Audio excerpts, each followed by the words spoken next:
This is me at the end of AP Chemistry with all my friends. One of the reasons I enjoyed this class so much was because of my teacher. So let's backtrack to January. It was a week before the AP Chemistry midterm, and as I was studying, I thought to myself, you know what would be great? If I made an end-of-the-year gift for my chemistry teacher. So I looked up gifts for chemistry teachers. Most of them were about caffeine and Breaking Bad, which I didn't even know if she liked. I was stumped until I remembered the pufferfish breathing video, something that she played before every test or quiz that involved guided breathing.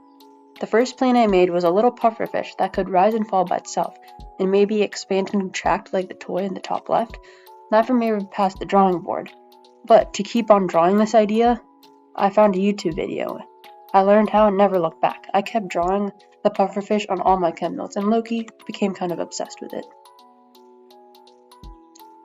My first idea was a lava lamp, but that will require some really specific ratios of liquid and a heat source. And the best heat source I could think of was a mini Bunsen burner. That was way too much work, and there was no way I was taking it to school, so that was out. In these notebook pages, I drafted an over-engineered version of the gift. The fish would spin around on a conveyor belt, but the issue was, the fish would be upside down half the time. So part of the idea was to have the bottom half of the pufferfish heavier than the top, so gravity would do the work and the fish would always be upright. I even tried to make versions of it, but the mechanism never worked. I tried to make versions of the pufferfish too. At first I tried with Play-Doh, but it cracked a lot and the face looked really creepy. So I used a ping pong ball instead. It was a lot better. After a few coats of paint, I drew on details with a black Sharpie. I was afraid the ping pong ball would get scratched, so I sprayed matte finish on it, which I thought would work, but it actually smudged the Sharpie work, and it looked like the fish was melting. I started again, painting on the details this time, and it ended up looking a lot better. I went back to brainstorming and came up with this idea to make a crank and slider mechanism. This is the only thing I found my engineering class useful for, but because I knew how this mechanism worked, I grabbed the Lego pieces I needed. This brings us up to the week before February break, and I told my friend about my plan. She was on board, and we met up during the actual break to make the mechanism, which failed miserably. I had about 3 different circuit junior kits I was using to test this mechanism, and we saw that the motor spun way faster than we wanted to, and that it worked really well horizontally but not vertically, which was what we needed to make the fish actually move up and down. The day after, I thought of using a cam and follower and getting a variable resistor, which works like a light switch dimmer, to slow the motor rotation down. So I bought one on Amazon, and here it is assembled.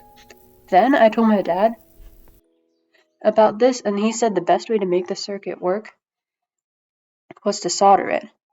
And then I had to make a box for everything to fit into. Modeling took up a lot of April break just because measuring everything and modeling everything took so long, and everything had to be super precise. The printing actually happened in June, and even though it was only 3 pieces, it took 26 hours and 51 minutes to print. Fast forward to literally the day before the last day of school because I'm a procrastinator at heart, and we went to my dad's workplace to solder the circuit. We did solder it, but the circuit ended up not working. I ended up leaving all the components in the box though, and wrapped the top half of the box with a pufferfish in plastic wrap and drew an ocean scene to look like glass, and then with some hot glue to the rescue, I put a top on the tank. I gave it to her and she really liked it, even if it didn't work as intended. If I had to do it again, I would have done a better job with the ideas for the circuit because the whole point of the gift was that it could move. I really enjoyed the process though, and all the times I failed, I liked trying to come up with new ways to try and make things work.